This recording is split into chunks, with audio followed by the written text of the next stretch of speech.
Jogos Sérios e Autismo, projeto Chão Interativo. Então, falar um pouquinho sobre o objetivo, fundamentação, hardware, software, jogos de referência, os jogos 1D e 2D e discussão. Qual que é o objetivo do projeto? Então, é basicamente criar uma plataforma para auxiliar na terapia de processamento sensorial de autistas, utilizando uma projeção interativa de baixo custo e móvel, provida de jogos sérios. O projeto está sendo fundamentado que, embora nem todas as crianças com autismo exibam disfunção do processamento sensorial e motor, esse tipo de dificuldades são prevalentes na população autista e são relatadas que podem interferir no desempenho de outros desenvolvimentos mais amplos e domínios funcionais. Exercícios físicos acarretam em diminuição consistente de comportamentos autoestimulantes e melhoria acadêmica. Aqui está um compilado das reuniões que já foram realizadas, então duração aí de 1060 minutos já de conversa, tá? E já com a participação de 36 especialistas. Então o projeto em si vai ser feito com um hardware. Esse hardware aí, então será composto por um projetor de vídeo convencional, uma câmera, uma webcam e um computador. Tá? Esses equipamentos então vão ser instalados em uma estrutura mecânica de montagem simples e de fácil portabilidade. Então aqui à direita a gente vê uma foto ilustrativa do hardware. Os custos de hardware aí vão girar em torno de R$300, né? Supondo aí que o usuário já possua os componentes mais caros, que são, né, um computador convencional, desktop, laptop, enfim, e um projetor de vídeo, tá, convencional. Então, retirando esses dois componentes aí, a gente pensa que vai girar em torno de R$300. O software dessa plataforma serão jogos sérios, né, que vão atender a alguma necessidade terapêuticas variadas e relembrando, né, que independentemente do jogo, a estrutura do hardware do slide anterior vai permanecer a mesma. Tá? A seguir, então, aqui estão as condições que a gente deseja para o desenvolvimento dos jogos sérios. Então, eles serão jogos para auxiliar em terapia para autismo. Sempre haverá o uso acompanhado de profissional. Em princípio, aí vai ser single player, ou seja, um jogador por vez, basicamente por causa do espaço, de área de projeção e a tecnologia que a gente pretende utilizar. A ideia então é utilizar os jogos para crianças acima de 10 anos, gráficos em apenas 2 dimensões. Os softwares então eles serão capazes de coletar e armazenar dados. Haverão parâmetros personalizáveis aí para o terapeuta, e a pontuação dos jogos será baseada em protocolos do ABA. Algumas restrições que a gente levantou durante essas reuniões com os especialistas, né? Então a primeira é evitar situações repentinas, sustos, por exemplo, evitar muitos estímulos ao mesmo tempo, trabalhar inicialmente com objetos simples, evitar fundos musicais, principalmente aqueles comerciais que lembram um desenho animado, por exemplo, né? E outro seria a segurança do local onde será projetado a imagem, e do jogador aí nos movimentos que ele fizer. Então, baseado aí na última premissa ali, né? Então a primeira tela que a gente vai colocar quando ligar o sistema é uma tela aí de advertência, onde que o jogador deve estar utilizando o calçado adequado ao piso, remover todos os objetos aí que estiver na área de projeção, e se ele tiver algum tipo de mal-estar, tontura, que ele pare imediatamente o jogo. A segunda tela então seriam algumas opções. A primeira ali, a gente já coloca aqui na área de projeção o principal jogar, o créditos aí de quem desenvolveu o jogo e o tutorial aí de como utilizar o sistema. Então será possível selecionar essas opções através da própria área de projeção, colocando sobre esses botões, ou via teclado. A próxima tela então é se for um novo jogador, ou se for um jogador cadastrado. Então, se for um novo jogador, vai entrar nessa tela onde vai ser cadastrado então alguns dados referentes ao paciente, ao usuário, jogador, e a entrada aí será basicamente via teclado. O jogador cadastrado, então já existe um cadastro desse jogador, também vai ser selecionável aí via mouse e teclado. Após então a seleção do jogador, vai estar colocadas as opções dos jogos já criados ou disponíveis. Então no momento a gente está ainda no tempo de concepção dos jogos, então no momento a gente está criando um jogo de uma dimensão e um jogo de 2 dimensões. Então o jogo de uma dimensão por quê? Porque o jogador só vai estar se movimentando aqui lateralmente, Então esse jogo aqui vai ser baseado no jogo Enduro, que é uma corrida de carros, então obstáculos, enfim.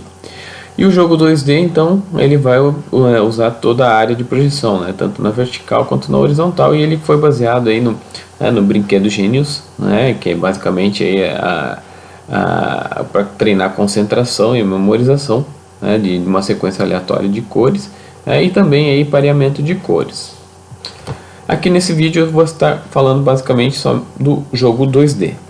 Tá? Então o objetivo do jogo 2D é trabalhar a memória, a atenção, concentração e a sinestesia do jogador através do sequenciamento aleatório de figuras projetadas no chão. As variáveis desse jogo, ou seja, aquilo que vai ser treinado durante o jogo, basicamente é a quantidade de figuras na sequência, tá? Com o objetivo de treino de memória. Então a sequência, uma figura, depois 2, 3, 4, assim por diante. E a distância das figuras para o treino de sinestesia. Então vai ter uma opção, um nível com as figuras mais próximas dos jogadores e outro nível aí com as figuras mais afastadas. A tela inicial do jogo, então, já temos as 4 figuras dispostas, né? A opção de sair para voltar para o menu principal, opções aí de parametrização do jogo, que a gente vai ver mais para frente, ou jogar. Então, se o jogador já se posicionar sobre essa área aqui, a partir do momento que o sistema detecta que ele selecionou jogar, né, aquelas outras opções desaparecem e as figuras permanecem, apenas deixando a silhueta com a forma e a cor, né, da figura correspondente. Então, após 1 segundo, a sequência é inicializada, né? Então, depois que o jogador ficou posicionado, passou-se 1 segundo, então o sistema começa a iniciar a sequência. Cada figura, então, é exposta por 2 segundos, então o sistema liga uma das figuras por 2 segundos, né? E depois apaga essa figura por todas, né? Por 1 segundo, e aí vem a outra figura que também tem o mesmo tempo de exposição, né, continuamente. Então cada figura fica 2 segundos acesa, 1 apagada, 2 seguindo e assim por diante.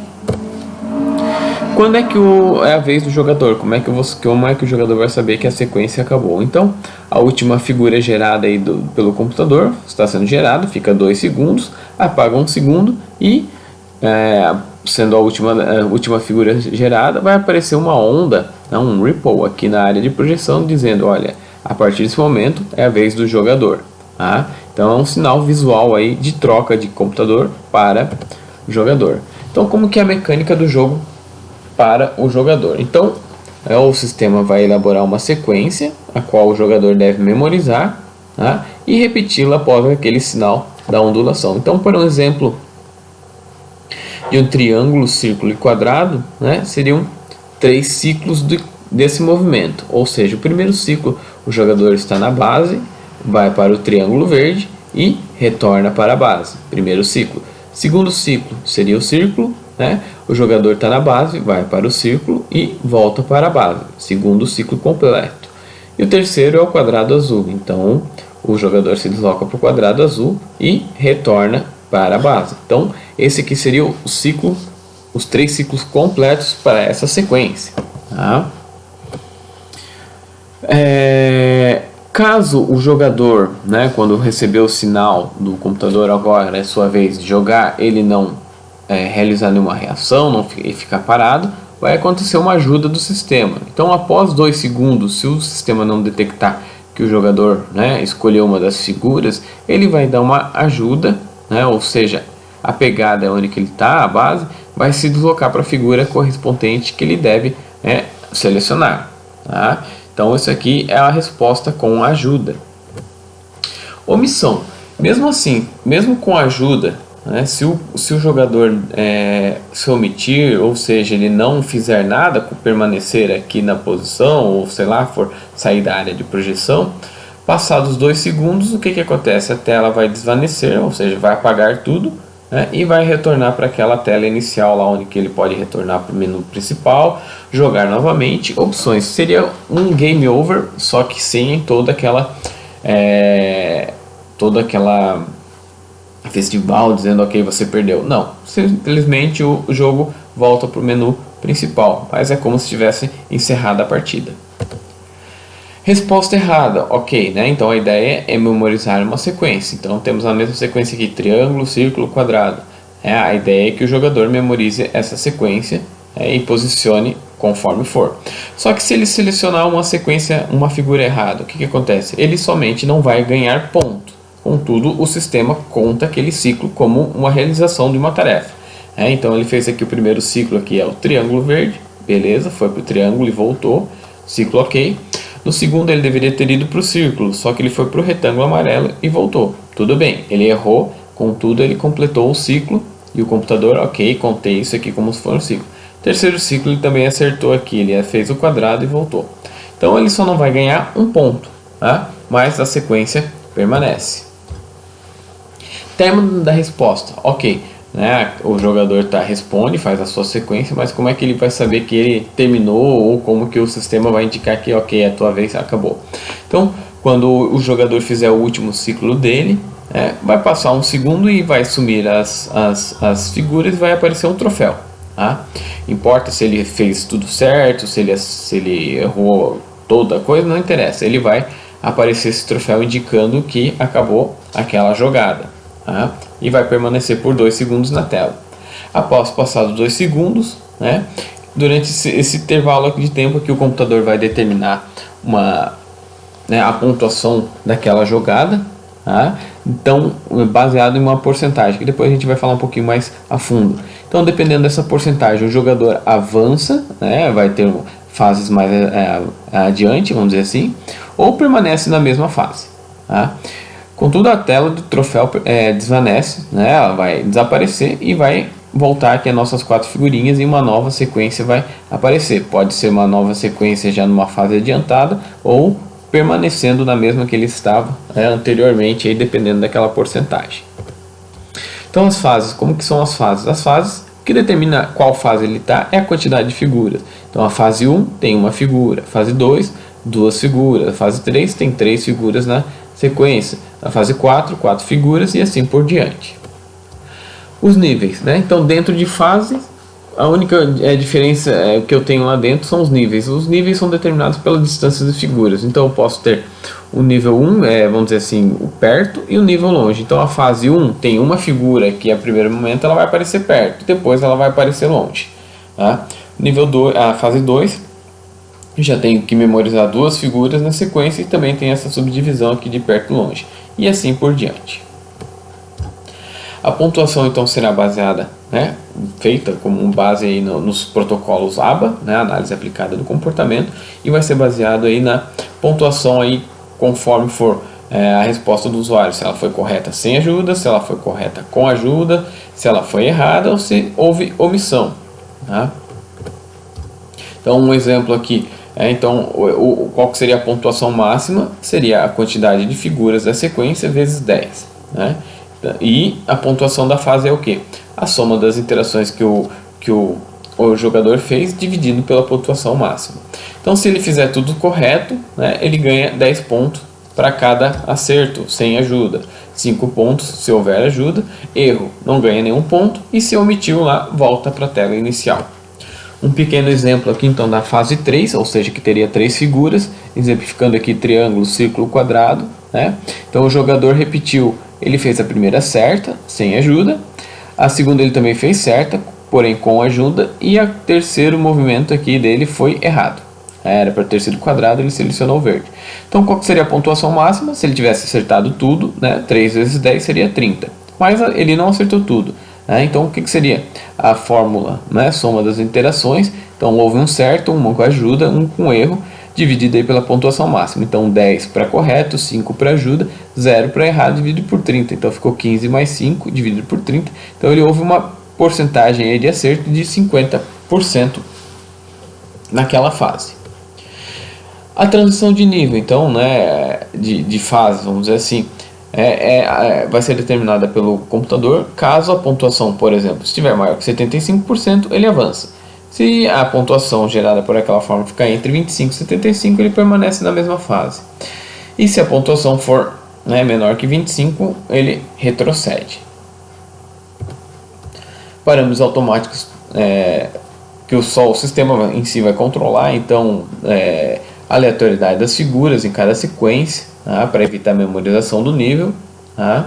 E as transições de fase, níveis, então isso tudo será calculado e feito pelo computador. O terapeuta vai ter acesso a alguns parâmetros de controle, né? A esse que a gente já viu quando for associar um novo jogador ou cadastrar um novo jogador. Tá? Temos algumas teclas de atalho para controle do terapeuta, por exemplo, ele pode mudar a posição da figura, apertando o P para ficar perto ou longe. Se vai ter informações para o jogador, apertando a tecla H. Se haverá feedback sonoro, tá? Ele pode selecionar a fase e o nível, usando as teclas de seta. Ele pode pausar o jogo utilizando o espaço, sair do jogo o ESC, e para mostrar as funcionalidades das teclas aí, aperta-se o F1.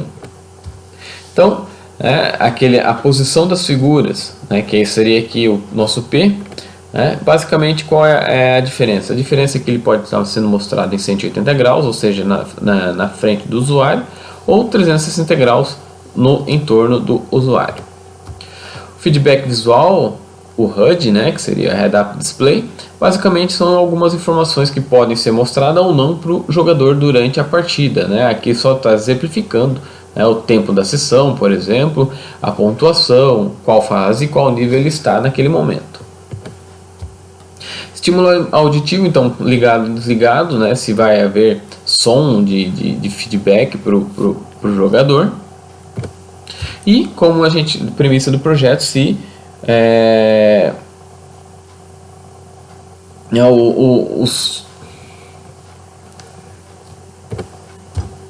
desculpa, esse aqui é o slide final.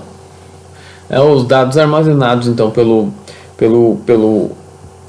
terapeuta, tá? Então basicamente vai ser dados gerais por sessão, por exemplo, identificação do jogador, configurações utilizadas, dados gerais da sessão, por exemplo, data, fase, pontuação final, quantidade de movimentos realizados, acertos, ajudas, erro, omissão, etc. E dados detalhados, então a gente vai criar um arquivo, né, que vai por evento tudo o que aconteceu durante o jogo, para análise posterior, estudos mais a fundo aí do que ocorreu durante o jogo. Por exemplo, né, tudo haverá um timestamp, ou seja, um carimbo lá da hora, data e hora do evento. Por exemplo, houve mudança de posição do jogador, houve seleção de objetos, houve intervenção durante o jogo, por exemplo, pausa, posição das figuras, etc. Então são dados mais detalhados aí, caso seja necessário para o terapeuta fazer uma análise mais profunda. Em versões futuras, nós queremos adicionar mais variáveis, por exemplo, tempo de exposição do estímulo, variedade de figuras, né, fazer isso aí mais configuráveis. Gravar a sessão em vídeo, né, já que eu estou utilizando um projetor e uma câmera, por que não gravar a sessão? Fazer uma escala de humor na tela inicial, frases de feedback, né, ao invés de apenas som, muito bem, excelente. Mudar as cores de preto e branco para colorido, enfim. E customização aí dos tipos de som. Tá? Então isso aqui é o que a gente tem até no momento, conversado com os especialistas. Espero que tenha sido claro, e espero vocês aí na nossa próxima reunião. Obrigado e até a próxima.